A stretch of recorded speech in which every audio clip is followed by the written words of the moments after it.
Komið sæl, kæri hlustendur og verið hjartanlega velkomin í hlaðvarpið með lífið í lúkunum. Það komin júní, tíminn flýgur áfram og sumarið vonandi leikur við ykkur. Ég ætla ekkert að taka neitt sérstakt sumarfrí, ég ætla bara að halda áfram að gefa út þætti aðra hverja viku og stundum koma svona einhverjir bónusþættir inn á milli, svona heilsumólar eða erlend viðtöl. Og þannig að það búið að vera mikið í gangi í hlaðvarpinu undanfari eins og þið hafi kannski tekið eftir. En í dag fékk ég til mín ótrúlega góðan gest. Hún heitir Anna María Jónsdóttir og nýgreind með geðhvarfasýki og segir okkur frá þessari lífsreynslu og svona svolítið hvað þarf að hafa í huga þegar maður að ná sér eða ná bata eftir svona maníu. Þannig að þetta alveg ótrúlega einlæg frásögn og mikilvægt fyrir bara alla að heyra, held ég.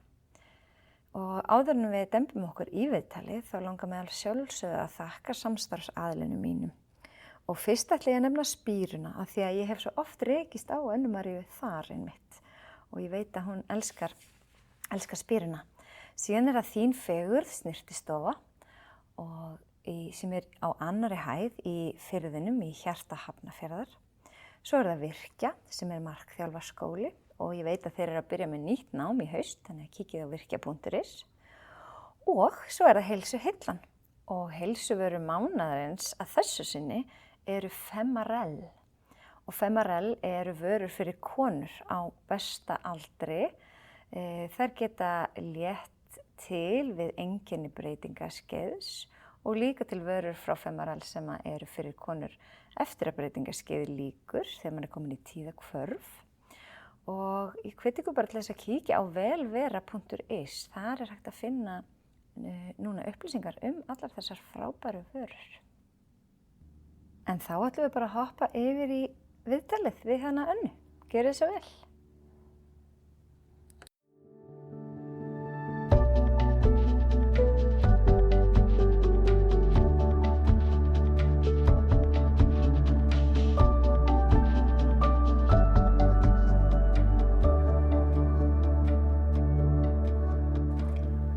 Gestur minn í dag hún Anna María Jónsdóttir sem svolítið skemmtilegt að segja. Við vorum að leika okkur saman sem litlar stelpur í Safamýrinni og svo höfum við nú svona rekist á hvor aðra hér og þar á síðustu árum. En ég heyrði við þig dásamlegt og einlægt viðtal í heilsuvaktinni hjá henni Helgu Arnardóttur sem var nú líka í viðtali hérna hjá mér fyrir stuttu. Og ég upplifði bara að þetta væri saga sem að fleiri þyrftu að heyra og við kannski útskýrum á eftir af hverju en mér langar svo að bjóða þig fyrst bara að kynna þig eins og segja hver það er. Já, takk fyrir að taka á móti mér. Og vertu velkomin. Ég heiti Anna María Jónsdóttir og ég mjög jákvæð að eðlisfari og kynni mig sem svona kannski heilsugarp og hugleiðari. Gaman. Og svo ég hef ég fengið nýtt verkefni í hendurnar sem fannst ekki spennandi fyrst en núna lít ég á þetta sem spennandi verkefni og ég hef svo mikið af verkfærum til þess að tækla. Ég greinist sem sagt með geðhvarfasýki, bipolar sem að kalla líka. Og já, gerist fyrir rúmi ári síðan, þannig að núna það bara svolítið í forgang hjá mér og ég ætla bara einmitt að tækla það með jákvæðni og góðu hugafæri. Þannig að þetta bara mikið og stórt verkefni sem ég ætla, já. Já, nákvæmlega. En svona þinn bakgrunnur og uppeldi, þú veist, af hverju heldur þú sérst svona jákvæð? Sko, já, ég lít alltaf til mömmu. Hún mikið gleðisprengja eins og við systur líka. Við erum þrjár systur. Og hún hefur alltaf verið svona jákvæð og drifið okkur áfram og þannig að þaðan fæ ég þessa jákvæðni mína og ég hef verið bara síðan ég man eftir mér alltaf frekar orkumikil og já og svona mikið fyrir að hreyfa mig og haft gaman af, mikið söngfugl. Ok. Þannig ég hef verið svona í seinni tíð að vera í kórum og annað og að spá í að skella mér í söngskóla Reykjavíkur bara til þess að læra tækni og slíkt. En gaman. Já. Vá, já, það hlýtur líka að breytast margt við svona greiningu. Sér maður ekki lífið svolítið nýjan hátt? Sko, jú, það breytist rosa margt. Þetta gerist svona, já, þetta gerist mjög fljótt hjá mér og ég á ég kannski að segja frá því. Já, endilega. Hvað gerðist? Ég fer í Geðrof. Það ár síðan, já, eins og ég segi, rúmt ár síðan ég fer í Geðrof. Og ég var svona ekki viss, þú veist, er þetta breytingaldurinn eða þú veist, það var eitthvað svona skrítið að gerast innra með mér og ég var, ætlaði að fara að hitta kærasta minn, bjó í Danmörku, þannig að ég var alltaf spennt og svaf ekkert í 3 nætur. Bara ekkert? Svaf mjög lítið, sem að svefn mér mjög mikilvægur, þannig að þú veist, maður má alls ekki gleyma því hversu mikið svefn, þú veist, maður þarf að passa svo vel upp á svefnin, sko. Og það lærði ég þarna á þessu augnabliki. Þannig að ég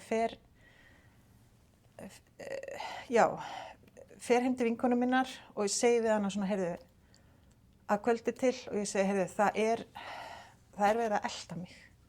Og hún alveg, Anna, það er enginn að elta þig. Og ég alveg, jú, þú veist, lífið er svona eins og Truman Show. Og hún alveg, Anna María, þú lætur mig fá svona róandi töflur og segir, Anna María, farðu heim að sofa. Já, hún er læknir, eða ekki? Hún er læknir. Og ég segi, já, heyrðu, ég geri það, þetta er eitthvað skrítið, ég er ekki alveg að skilja þetta. Þannig að ég fer heim og tek þessar töflur og ætla að fara að sofa, en næ, ég get að sofa. En ég vakna um morguninn sem mér fannst bara mjög eðlilegt klukkan 5, af því ég hefði alltaf gert það. Vakna klukkan 5, tek mína hugleiðslu, fer svo út að hlaupa og fór svo í vinnuna. En þarna vakna ég og er bara í full-blown geðrofi og byrja svona að heyra, þú veist, í nágrunum mínum bara að ég þyrfti að fara að aðstoða þau, hjálpa þeim eins og það væri eitthvað að gerast. Þannig að ég fer upp á aðra hæð í fjölbýli og fer upp á aðra hæð, banka, þú veist, þá var ég reyndar búin að reyna að hugleiða en það gekk erfilega á þessu mómenti. Já, ég skal trúa því. Þannig að ég fer upp á aðra hæð og þá var klukkan svona 8:00. Ég var búin að ná að treyna mig alveg í nokkra klukkutíma. Og ætla að fara að bjarga börnum nágranna minns, þannig að sem betur fer hringir hann á lögregluna og lögreglan kemur heim til mín og ég skil ekkert hvað er í gangi, ég bara held þetta sé eitthvað leikrit. Þannig að ég hringi í vinkonu mín og segi bara, þú verður að koma, það er eitthvað skrítið í gangi þarna. Þessa sömu vinkonu? Já. Og því maður treystir engum þegar maður er í svona ástandi. Þannig að ég treysti henni sem betur fer og hún segir við mig bara, Anna María, komdu, við þurfum að fara upp á geðdeild. Hún hefur átt að segja hvað var í gangi? Hún átt að segja hvað er í gangi og ég bara skil ekki neitt, sko. Ég held að ég væri að fara í svona, þetta væri bara leikrit og ég væri bara að fara í virk og þetta væri svona test fyrir mig að hvernig ég ætti að tækla svona aðstæður í lífinu. Já. Þannig að það gekk bara vel. Við fórum upp á geðdeild og þar var ég lögð inn og lá þar inn í 2 vikur. Vá. Já, fylgdi alls konar skemmtilegt. Náttúrulega, ég kom ekki til sjálfsmýns fyrir en eftir svona viku. Ég var sett í einangrun og þú veist, þetta var... Vá, út af hverju? Ég bara var ennþá í svo full-blown geðrofi að ég, þú veist, var bara ekki í takt við raunveruleikann. Þannig ég bara segja það hér. Ég var með strippsjó og ég var bara alveg í góðum gír, sko. Þetta var svona, kannski ef maður lýsir, þetta er bara eins og að vera drukkin, bara verulega drukkin og vera bara með engan... Filter bara, eða hvað? Já, eitthvað svoleiðis. Þannig að ég var svolítið svona lét Er einangrunin þá bara til að vernda þig? Vernda mig og þá aðra sjúklinga, en ég var ekki, þú veist, ég var ekki hættuleg, þú veist, ég er svona í grunninn mjög góð manneskja eins og flestir, eða bara allir. Þannig að en þetta var bara til þess að, til þess að stabilera mig og ná mig niður og svo bara einmitt.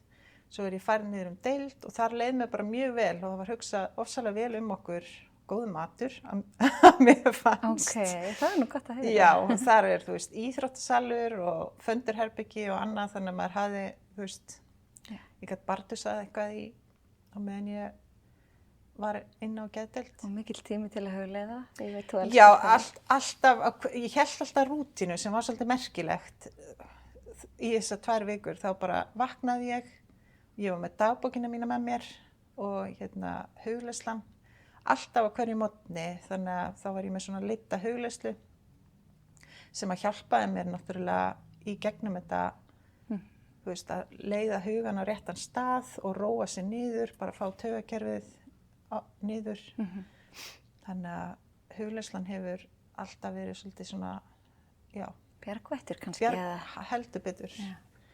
En nú er ég að velta fyrir mér þegar maður fer í svona geðrof, nú þekki ég þetta ekki nógu vel.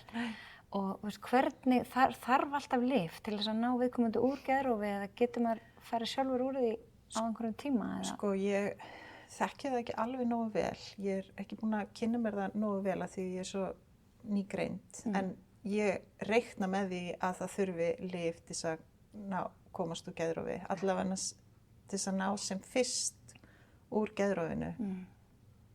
Þannig að svo hef ég alveg heyrt til þess að fólk festist í geðrofi. Já, okay. Og ég óska engum þess að því þetta er ekki lífsreynsla sem að ég vil lendi aftur. Þannig að... En hvernig leiðir þá þegar þú komst til sjálfðins? Já, sjálfsmíns. Sjálfsmíns. Hvernig mundur eftir þessu eða? Sko, ég nefnilega mundi eftir öllu og sem að ég veit ekki hvort að það sé, þú veist, algengt, en ég mundi eftir öllu og síðan líka í miðju geðrofi þá svona kom ég alltaf til sjálfsmíns inn á milli, þannig að ég hlustaði á vinkonu mína og fattaði bara, heyrðu, það er eitthvað skrítið í gangi, en svo allt í einu bara detti ég aftur í svona geðrofsmót. En já, sem betur fer bara gerðist ekki neitt. Nei, einmitt. Þannig að... Engin skaði. Já, einmitt. Já, ég googlaði, maður kannski ekki alltaf að fara að googla. Nei. en það sem, ég bara googlaði eins geðhvörf og algengi á Íslandi og svona, og þetta voru bara eitthvað innan við 1%. Akkurat. Held ég, sem svo sem bara mjög gott, af því að það sem kom mér svo mikið á óvart að þetta getur valdið svo mikilli skerðingu á starfshæfni og félagslegri virkni. Akkurat. Þegar fólk er kannski að fara endurtekið aftur og aftur í svona... Einmitt. Já, af því að, og þetta hefur verið að aukast svo mikið. Sérstaklega greining á geðhvörfum 2. Já. Svo aukning getur endurspegla breytingu á vitund fólks og leit eftir aðstoð. Kannski bara minni fordómar stendur hérna, bættri skimun og aðferðafræði. Já, eða raunverulegri aukningu á röskuninni, þú veist, það er náttúrulega bara alls konar. En það sem sló mig mest og var kannski líka bara svo mikilvægt að tala að það er áætlað 25-50% sjúklingar sem fá geðhvörf muni gera að minnsta kosti einu sinni tilraun til sjálfsvígs á ævin. Akkurat. Það bara þetta er sorglegt. Ég er sko heppin, ég er með bipolar 1 og það er til bipolar 1 og bipolar 2 og ég fer bara upp. Já, annars fara henni niður í þunglindi. Já, niður í þunglindi. Það er algengara þar að sjálfsvígin séu. Já. En já, það er mjög sorglegt og þú veist, og einmitt að maður þarf að passa, ég er að teka lyf núna og passa bara vel upp á það að taka lyfin mín og hlusta á, þú veist, geðlæknana mína og sálfræðinginn minn og fæ einmitt alveg bara frábæra aðstoð og hjálp frá þeim en eins og þú sagðir með, þú veist, eftir geðrofið þá, sem sagt, hægði á sjálfri mér. Ég var, þú veist, ég er svona nýkomin til sjálfsmíns. Ég var svona mjög sló eða svona hæg og átti erfitt með bara, þú veist, að hugsa og hreyfa mig sem að er svolítið, kemur mann á óvart. Ég fattaði það ekki fyrir en mamma sagði við mig, ég var að líta svona til hliðar og hún sagði, Anna María, það tók því svona hálftíma líku við, ég íki, að líta, þú veist, til hliðar Já. og ég bara svona, þá áttaði ég mig á því bara, guð minn góður, ég er búin að vera út af því ég er svo hröð og gera allt hratt og svona við Íslendingar eru svolítið hraðir en þá bara áttaði ég mig á því bara, vá, ég er búin að vera bara í slow motion hérna í hálft ár, þú veist, en fannst, já, og það er svona eftirköst af geðrofi og það er svona, já, þannig að þegar ég loksins, ég sko er hlaupari líka og það tók mig alveg meir en hálft ár að komast aftur í útihlaup. Ég bara fann ekki kraftinn og einmitt, orkan var ekki til staðar. Þetta náttúrulega getur haft gífurlega áhrif á þá sko líkamlegu heilsuna þegar andlega heilsan fer. Já, bara 100% og ég hef fundið það alveg að því að ég hef alltaf bara stundað mína líkamsrækt og hreyfingu og verið mikið að hlaupa og hjóla og einmitt sungið mikið og hátt en allt þetta dettur bara út þarna fyrst sinn og þá svona hafði ég smá áhyggjur bara, ok, er þetta ástandi sem ég verð alltaf í? Já, nýja Anna. Já, ég er nýja Anna en ég er svona færast nær gömlu Önnu og báðar önnurnar eru bara mjög góðar. Já, þannig nákvæmlega. En er einhver ótti innra með þér að þetta gerist aftur eða? Já, það er nefnilega það. Ég ræddi það svolítið við sálfræðinginn minn og svona taldi mig ekki óttast að.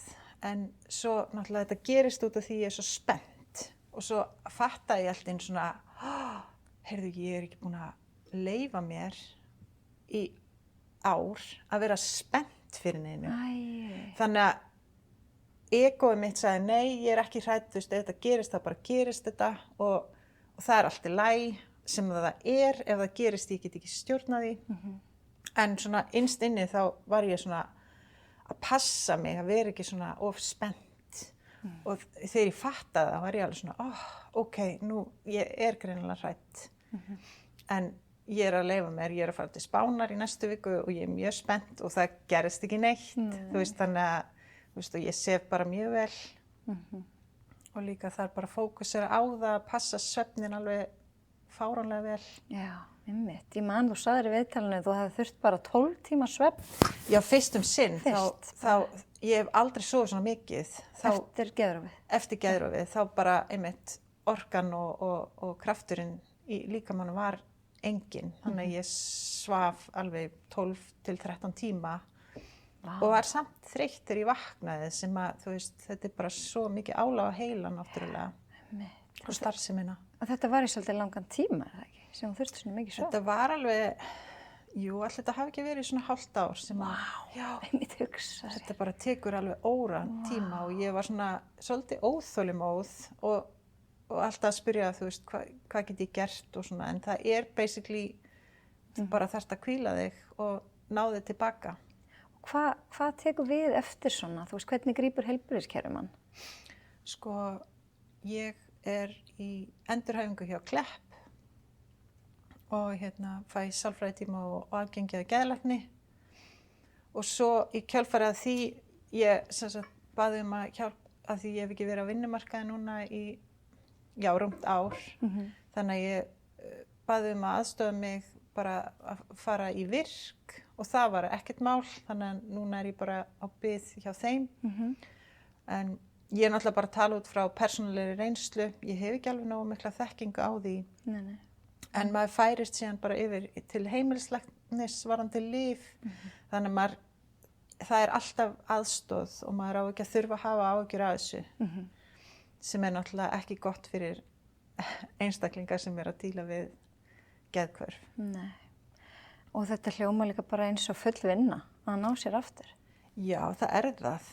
Og ég veit ekki, sko, ég tók þetta sem bara svona verkefni sem ég ætlaði bara að tækla og koma mér aftur í samt lag.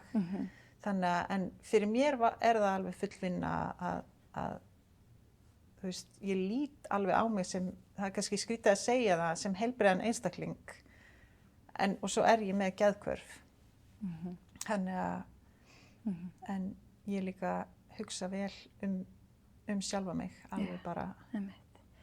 En það nefnilega sko eins og skilgreining alþjóðara heilbrigðisstofnunar sko á heilsu, líkamleg, andleg og félagsleg vellíðan, en ekki bara það að vera laus við einhverja sjúkdóma. Þannig að maður getur alveg verið að glíma með einhvern sjúkdóm og samt verið góða heilsu. Akkurat, já, það bara æðislegt. Já, þannig að það svo mikilvægt. En hvað heilsa fyrir þér? Heilsa fyrir mér ég hef hugsað þetta, og heilsa fyrir mér sko innri sátt, sátt við bara að takast á við þennan sjúkdóm, sátt við sjálfa mig og fólki í kringum mig og lífið sjálft. Og svo það friður, innri friður, sem að mér finnst svo mikilvægur og ég mikið að vinna með, sérstaklega eftir þetta. Þannig að finna, allavega að finna friðsæl innra með sér þrátt fyrir að það svo margt sem getur gerst og maður bara lærir það með aldrinum. Já. Það svo margt sem við höfum ekki stjórn á. Akkurat, það bara svolítið svoleiðis. En við kannski höfum stjórn á því hvernig við tökumst á við það. Alltaf. Það það sem við höfum. Nákvæmlega. En þú hefur mikið talað hugleiðslu, bæði viðtalinu hjá Helgu og bara þegar við vorum að spjalla áðan. Já. Hvenær byrjaðir að hugleiða og af hverju og hvað gefur það þér? Já, einmitt. Ég byrjaði í hugleiðslu fyrir 7 árum síðan og þá, það byrjar þannig að ég fer með vinkonu minni og hún hafði mist frænda sinn og biður mig að koma með sér í hugleiðslu og þá svona raun og veru vissi ég ekkert þannig sé hvað það var, en við förum þetta heitir Lótushús í Garðatorgi, rægijóga og það kostar ekkert, þannig að ég mæli með fyrir alla. Já, sko ég er búin að vera á póstlista hjá þeim í mörg ár og fæ gullmól á hverju morgni. Æðislegt. Bara í mörg ár ég búin að fyrsta sem ég sé þegar ég opna tölvupósta minn gullmóli dagsins. Það svo gott. Það svo fallegt. Það alveg yndislegt og við eigum þarna stund ég man ekki hvað þetta var, hálftími eða eitthvað svoleiðis og þá bara áttaði ég mig á því bara guð minn góður hvað ég er reið kona. Og bara fatta í þessari innri slökun og þessum frið sem að ég fékk þarna. Þannig að ég bara mæti aftur og hef mætt bara heima í stofu á hverjum einasta degi og hugleiði núna, daglega. Og bara einmitt einsett með það að taka alltaf hugleiðslu á morgnana. Það skiptir ekki máli hversu langur tími, það bara, 5 mínútur eða mínúta, bara að taka þessa stund fyrir sjálfa mig og finna hvernig taugakerfið slaknar og maður róast allir niður. Þannig að fannst þér lengi að ná því að komast í þetta, að ná að hugleiða og finna þessa ró eða frið eða það tók mig alveg tíma og stundum næði ég ekki enn þann dag í dag þótt ég iðki þetta sko á hverjum einasta degi. Þetta vöðvi sem maður þarf að þjálfa. Þannig að maður æfir sig bara á hverjum degi og sumardaga er maður alveg með þetta en aðra ekki. En hvað myndir þið segja, hvað hugleiðsla? Þegar fólk með svo mismunandi hugmyndir hvað hugleiðsla hvað hugleiðsla þá ertu bara í raun og veru að leiða hugan á réttan stað eða leiðan í hugar, sem sagt, þú ert að teyma hugan á einhvern stað. Já, þannig að það sé ekki alltaf að flakka. Já, og leyfa samt sem áður eins og þegar það koma hugsanir og þær koma og það er bara eðli hugans. Að leyfa því bara að gerast á þess að streitast á móti og þá einhvern veginn verður þetta auðveldara. Hvað myndir þú segja að sé að gerast í líkamanum eða huganum þegar maður hugleiðir? Bara svona þitt mat, ég er ekki með eitthvað fræðilegt heldur sem bara þú veist. Já, ég er ekki alveg orðin fræðingur í hugleiðslunni. En sko, hjá mér þá róast hugurinn og ég er einmitt, ég náttúrulega veit ekki hvernig hugurinn er hjá öðrum en minn er all over the place, út allt og bara Kannastu það? og maður er að skipuleggja sig og maður er að plana, maður er bara að hugsa þetta og hugsa hitt og svo sest ég niður og annarkvort er ég með leidda hugleiðslu eða hljóða og þá veit ég bara ok, nú er komið tími til að slaka á. Líkaminn fær þá líka að slaka á að því að hann sperrist allur upp þegar maður að skipuleggja sig eða með to-do listan, þú veist. Þannig að það það sem gerist allavega hjá mér, að ég næ að róa líkamann og róa hugsanirnar. Það hægist á þeim, það kannski hægt ekki sem betur fer, en það hægist alveg allverulega á þeim. Það bara búið að sýna svo fram á svo bara mikinn svona ávinning af því að hugleiða, bæði fyrir sko líkamlega heilsu og heila heilsu, þú veist, að fá þessa hugrænu hvíld og fyrir taugakerfi sérstaklega. Akkurat. Þú veist, að því að við erum alltaf í drifkerfinu okkar, en sefkerfið fær eitthvað, alltaf bara hei, má ég fá smá tíma? Akkurat, já, sem svo mikilvægt. Já, en svo líka margir sem að stressast upp við það bara, ég næ ekki að hugleiða, ég næ ekki að slaka á, þannig að það verða ennþá stressaðri, en þá þetta náttúrulega að hafa öfug áhrif. Hvernig ætti fólk þá að byrja? Bara að fara út í göngutúr og að hlusta á ekkert, kannski? Algjörlega, og ég líka sko, hugleiðsla mín var líka stundum bara að fara út að hlaupa. Já.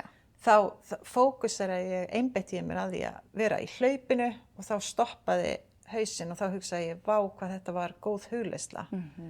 Þannig að það líka hægt að gera þannig eða að fara, sem að ég elska, að fara í kaldapottin eða kalda sturtu. Þá nær maður ekki mikið að hugsa. Nema bara anda inn og anda út, sko. Já, nákvæmlega. En átt þú þér einhverja uppáhaldshugleiðslu? Sko, ég mikið að hlusta á Raja-jóga eða frá Lótushúsi, en svo heitir, sem minn uppáhalds sem ég að hlusta mikið á núna, hann heitir Deepak Chopra og hann Indverji og hefur stundað þetta í mörg ár. Þannig að ég hlusta mikið á hann núna og já, ég hlustaði á hugleiðslu áður en ég kom í podcastið og því ég var pínu stressuð. Þannig að ég tók smá hugleiðslu í bílnum og maður getur gert það nefnilega hvar sem Þú veist, farið inn á klósett í vinnunni eða í bílnum eða einmitt í göngutúr. Akkurat, já, einmitt. Fólk finnst það kannski þurfa svo mikið að þessu einhver serimóní. Já, þú þarft ekki að setjast niður í lótusstellinguna. Þú getur gert það hvar sem Einmitt. Þetta kannski dálítið góð ábending bara til þeirra sem að hlusta að bæta sig inn á þann hátt að þetta verði ekki streituvaldur. Algjörlega. Við viljum ekki bæta streituna, sko. Hún nóg í þessu samfélagi. Einmitt, já, algjörlega. Einmitt. En þú hefur talað með og elskar að hreyfa þig og hlaupa. Þannig að þú ert farin aftur að hlaupa núna. Ég er farin aftur að hlaupa og það var bara þegar ég byrjaði á því, það gerðist bara í byrjun árs, þá var komið einmitt akkurat ár síðan ég greinist og þá var ég út á Spáni og ég ætla bara að fara út í göngutúr eins og ég var veginn að gera og svo allt í einu bara byrja ég bara og ég bara trúis ekki, ég er að hlaupa núna, geggjað og bara orkan kemur yfir mig, þú veist, og það bara einmitt, þetta var svona moment, það var alveg geggjað, sko. Vá. Þannig að. Einmitt, þetta er náttúrulega bara dásamlegt. Og þú, já, ég veit að hugsa ótrúlega vel heilsuna og þú gerðir það líka fyrir geðrofi, eða ekki?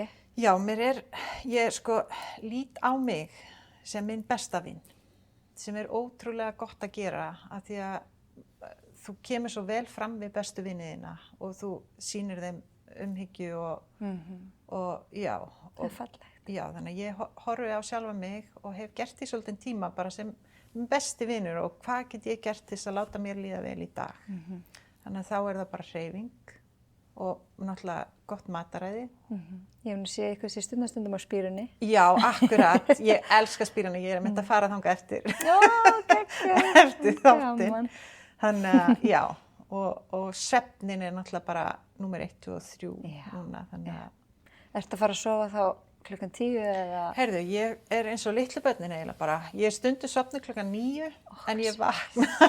Það alveg yndislegt. Ég reyna að halda mig vakandi til 10, en svo vakna ég líka bara snemma, en ég passa alltaf upp á að fá, þú veist, 8 tímana mína. En ef það gerist ekki, þá ég ekkert að stressa mig á því, þá bæti ég það upp. Já. en það er samt alltaf vissara bara að fá sína 8 tíma. En finnst þér að það hafa haft áhrif á sko félagslegu hliðina eitthvað? Að greinast með svona geðhvörf.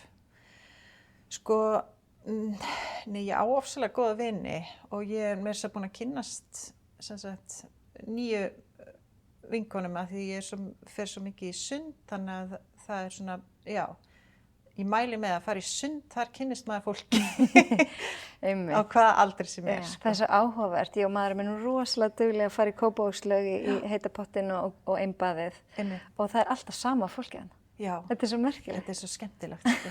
Ég elska sundmenninguna á Íslandi, þetta er bara, þú veist, og ég sé líka þegar ég sé svona eldra liðið að þá hugsa ég bara svona verð ég. Já, geggjað. Þetta er bara glaðasta fólki í bænum. Þú veist. Já, einmitt. Þetta er náttúrulega bara geggjað. Hvort sem að byrja daginn eða enda daginn á þessu, sko. Einmitt. En sko félagslega hliðin, maður þarf að passa vel upp á það því ég er í endurhæfingu og ég þannig sé ekki mikið fyrir stafni. Þannig að maður verður að passa upp á félagslega hliðina og ég hef gert það og verið mikið að, þú veist, umgangast fólk og bara á hverjum degi. Þannig að, þú veist. Geggjað. Og já, ég hef ekki mist neitt þrátt fyrir að ég sé komið með geðsjúkdóm. Nei, einmitt, eins og það ætti náttúrulega ekki að vera þannig, það væri það eitthvað skrítið. Já, algjörlega. Já. En talandi það, við vorum aðeins að tala áður við byrjuðum að taka upp fordóma. Einmitt. Þú sagðist ekki hafa upplifað fordóma. Ég hef ekki upplifað það og ég er svona, af því að þetta er svo, ég missi þetta alltaf út mér, ég ætla ekki að vera eða segja fólki frá þessu en svo spyr fólk hvað ert að gera og þá segi ég er í endurhæfingu og segi svo bara, heyrðu, ég var að greinast með bipolar og fólk svona eðlilega bregður en svo er það bara, já, einmitt og það er ekkert svona sett út á það eða neitt svoleiðis. Ég held líka að þitt viðhorf er svo dýrmætt að fyrir fólk, að heyra því að þú talar þetta, það er ekkert að því að fóbrotna eða skilurðu, en samt í gegnum tíðina þá hafa einhvern veginn alltaf verið meira tabú að tala geðsjúkdóma. Algjörlega, ég var að rifja upp svona þegar ég var lítil þá var svona ef eitthvað var geðveikur þú veist í hverfinu eða eitthvað svoleiðis þá var svona sagt svona passaði á honum. Þú veist, en þú veist það er bara gamall hugsunarháttur og þú veist, ég hef ekki persónuleiki minn hefur alls ekkert breyst þótt ég sé komið með geðhvörf. Þannig að, en þetta var kannski bara fáfræði. Já, einmitt. Og vantar, þú veist, nú erum við búin að fá miklu meiri fræðslu og þú veist, þegar maður heyrir kannski, eða heyrði orðið geðveikur, þú veist, að vera geðveikur, þá hljómaði það eitthvað svona, það hljómaði ekkert sérstaklega vel. Nei, einmitt, það var komin einhver neikvæð merking á orðið. Já, einmitt. En ég tek það bara í sátt, það er ekkert annað hægt að gera, þú veist, nú er ég bara komin með. Einmitt, mér finnst þetta bara svo frábært. Einmitt. Bara ég vona að fleiri sem er að díla við sama þú fara að sjá það þannig. Akkurat. Að það sé ekkert feimnismál að ræða þetta, sko. Nei, bara alls ekki. Og já, þetta, já, eins og ég sagði, þá breytir þetta persónuleikanum mínum ekki. Nei, þannig að, einmitt. Já. En að því að þetta er svona heilsutengt hlaðvarp og ég heyri alveg á þér að þú hefur alltaf hugsað svona vel heilsuna. Heldur að það við kannski hjálpa þér að vera svona fljót tilbaka ná þér, eða ég veit ekki hvað það kallar að ná sér. Já, einmitt, ná mér. Já. Þú talaðir bara eftir 2 vikur. Að þá svona... Já, þá er ég komin til sjálfsmíns. Já, ég er að meina það. Já. Veistu, er það eðlilegt eða? Ég þekki ekki neitt. Ég þekki ekki sögu annarra manna, en sko ég held að það sé góðu bati. Og einmitt, og líka bara, þú veist, þau gáðu mér eða sögðu, þú veist, að ég fengi 2 ár í endurhæfingu og það hefur tekið 1 ár.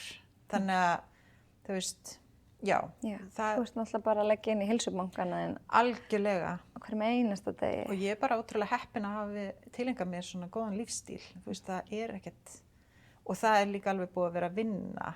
Það er ekkert sjálfgefið, heldur maður þarf að hafa fyrir því. En þú veist, maður þarf ekki að pína sig í útihlaup eða í kaldapottin eða neitt. Maður getur bara að fara í 10 mínútna göngutúr. Það er bara alveg nóg. Og það gerði ég fyrst og ég var bara mjög stolt af því, líka bara, þú veist, ég þurfti að pína mig en ég gerði það alltaf. Þannig að... Já. Má ég spyrja af hverju þú valdir að, þú veist, að pína þig í kalda? Vissirðu bara að það myndi hafa góð áhrif eða? Kalda, ég fór á námskeið, konda kæla og hætta væla. Já, ég fara á það. Hjá honum Andra og það var bara besta námskeið sem ég farið á, sko. Þannig að, og eftir það velíðan eftir kalda og bara meðan og líka það að hausinn stoppaði, það var svona partur af þessu. Og öndun líka mjög mikilvæg.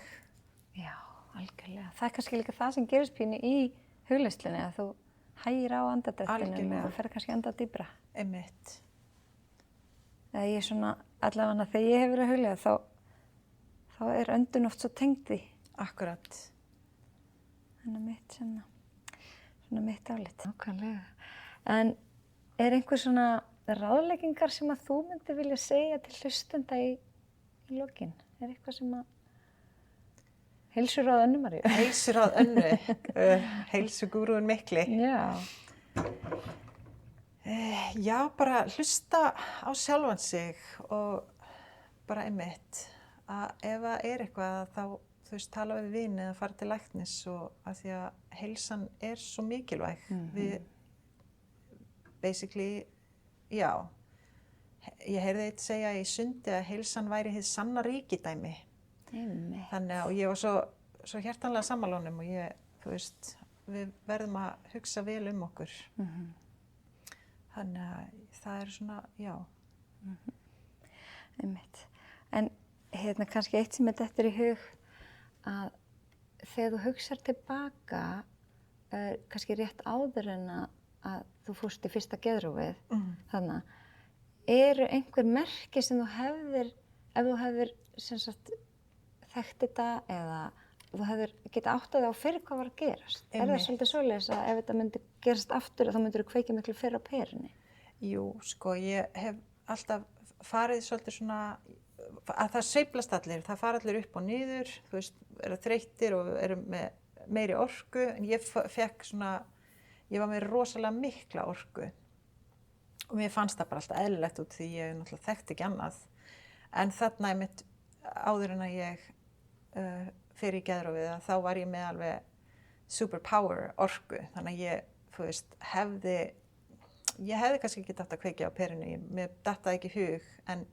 En ég myndi vita það núna ef ég fer að sofa minna og ég er með endalausa orku, að þá þarf ég eitthvað að fara að skoða hvort það sé ekki allt í góðu, sko. Er það eitthvað sem gerist að fólk hættir að sofa? Já. Þegar fer þetta heitir manjur, uppsveiflur, þá hættir maður að sofa því að maður þetta er eins og að vera á kókaíni. Ekki, ég hef ekki prófað það, en þú veist, þá ertu bara með endalausa orku og mér fannst þetta bara náttúrulega geggjað að vera bara með endalausa orku án þess að þurfa að taka inn okkur efni. En svo maður þarf að borga fyrir það. Það er enginn með endalausa orku. Var þetta langur tími sem þú varst svona? Þetta var svona, þetta var eitthvað vika eða eitthvað svoleiðis. Já. Og svo kom krass. Svo kom krassið. Já. Þannig að heilinn var ekki alveg að ráða við þetta. Nei, einmitt. Þetta er mikið álag. Nei, einmitt. Þetta er svo ótrúlegt hvað þessi heili er magnaður. Hann er. En svo er líka eitt sem að ég þarf kannski að bæta við. Það er svona fylgikvillar og ég var með mikla paranoju fyrst sem var svona fylgifiskur geðhvarfasýki. Er það af lyfjunum eða er það bara eftir bara sjúkdómnum? Já, sjúkdómnum. Og kvíða. Og ég hef verið að einmitt, og góða leið til þess að díla við kvíða eru göngutúrar og hugleiðsla. Þannig, en ég hef verið svona, já, að þurft að díla við það svolítið fyrst. En þú veist, að það er alls konar sem maður þarf að huga að. Þannig að, já.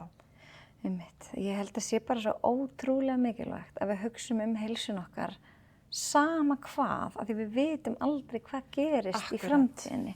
Þarna áttir þú bara svo stóra innistæðu í þínum heilsubanka Einmitt. að þú hafðir tækið tól til þess að takast á við þetta. Betur en kannski einhverju sem hefði ekkert hugsað heilsuna sína eða illa Já, fyrir. algjörlega. Mér finnst það því ég las líka því ég var að googla, alltaf googla.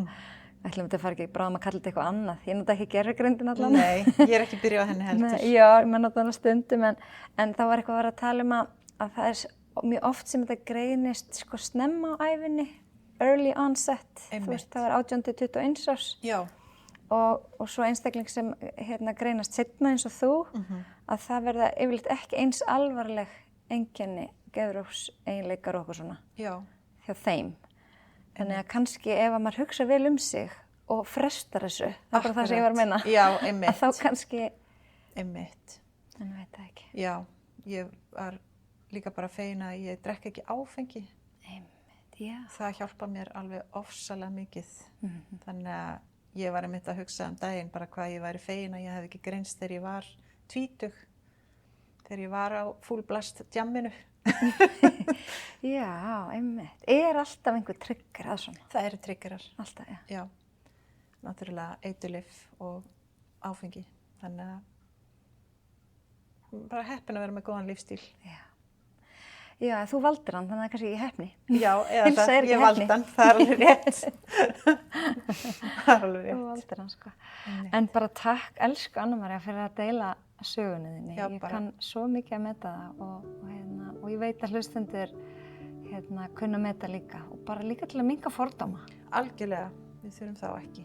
Nei, við þurfum það sko sannarlega ekki og oftast eru þeir frá okkur sjálfum með ekki. Akkurat, það er bara svolítið þannig.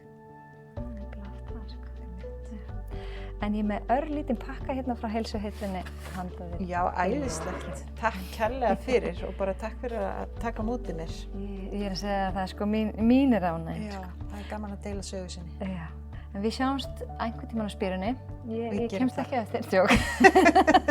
Við sjáumst. Ég myndi óska þess, naut á Bernes, það er föstudagur. Úlala. Eða heilsusalat derlu. Einmitt, ég fer líklegast í það. Það er aðeinslegt, það er rosa gott. Takk sömuleiðis. Takk. Takk. Takk, elsku hlustandi, fyrir að gefa þér tíma til þess að hlusta á hlaðvarpið með lífið í lúkunum.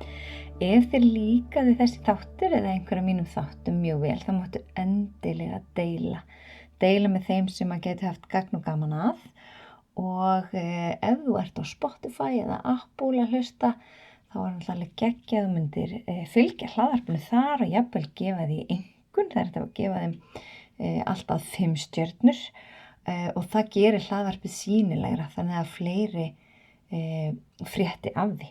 Þannig ég væri náttúrulega bara óendanlega þakklátt fyrir að þið hjálpi mér að bera út þennan heilsu boðskap. Annars segi ég bara þangað til næst. Hafið það gott. Bless, bless.